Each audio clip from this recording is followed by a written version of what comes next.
Welcome to this video. We've already taken a look at the differences between the, the wavelengths that are absorbed by atoms, molecules, and solids. Of the three, we said that atoms were the pickiest. They will only absorb specific frequencies or wavelengths based upon the energy levels of the electrons. So there's only one mechanism that an atom has for absorbing a photon. Specifically, the mechanism is electron excitation. When the electron is excited, the energy of the photon is absorbed. And that's the only thing atoms have available for absorbing photons, which means they're not very good. They're really picky. On the other hand, a molecule can have its electrons be excited, and that produces absorption. Or molecules are more diverse. They also can absorb photons that produce rotation and vibration, which is what these two spikes are. And then we said, lastly, there were solids. Solids were so diverse, they had so many ways of rotating, so many different frequencies at which they can vibrate, and so many different energy level transitions that they can absorb every single wavelength. An ideal solid can absorb every single wavelength, whereas an ideal molecule cannot absorb every wavelength. Now we're going to switch from absorption to emission. In general, things that absorb radiation, EMR, also emit electromagnetic radiation. And the wavelengths that can be emitted are the same as the wavelengths that can be absorbed. So for example, an atom is capable of emitting these wavelengths, and only those.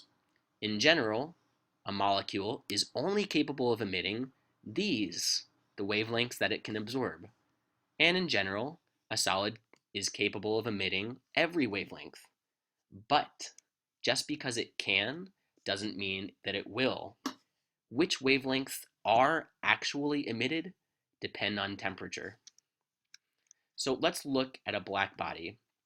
Here we have all of the possible wavelengths that can be absorbed and can be emitted. But let's look at what the actual emitted radiation is. If the black body is really hot, like the temperature of the sun, here are the wavelengths that are actually emitted. If it's not as hot, then the wavelengths that are emitted would be those underneath this curve. If it's even colder, you have that curve, colder, and colder still. So something that is really, really hot, like this top curve, something that's really hot, like the sun, will mostly be emitting visible light, as we can see, because that's the primary portion of the curve. Things that are not very hot, like this bottom curve, will mostly just be emitting infrared. So even though this object at this cooler temperature, even though it can conceivably emit other wavelengths, doesn't mean that it will. It only emits infrared because it's at a colder temperature. So temperature is what impacts which of the allowable wavelengths will actually be radiated. Now we can take that black body shape, and if we wanted, we could apply it to other things like molecules and atoms. So here we have on the screen, we're showing all of the possible emitted wavelengths. Anything not shown cannot be emitted. But if we have a molecule which is at a pretty high temperature, then its radiation profile might look like this. Most of what emits, well, the emission would be shared between visible light and infrared. If the molecules aren't as hot, then the profile might look like that, or like this. Colder still is like that, and even colder would be like this. Now, as it turns out, the molecules in our atmosphere are at this bottom temperature. They're not very hot. They're nowhere near as hot as the sun. And because of that, even though it's conceivable that they could possibly emit visible light, they mostly just emit these things down here, infrared. That's most of what they emit, is infrared radiation. We could do the same thing if we wanted for single unbonded atoms. We could say, okay, if you have a pretty hot gas of atoms, then it would, these are the intensities of each wavelength. If the gas was a little colder, then you would have even less emission at these lower wavelengths, these shorter wavelengths. And as you get colder and colder, you would eventually have no emission at all at these visible light wavelengths. The cool thing is when we look at black bodies as wavelength converters. So the surface of the Earth is it's being hit by all of the solar rays coming in from outer space.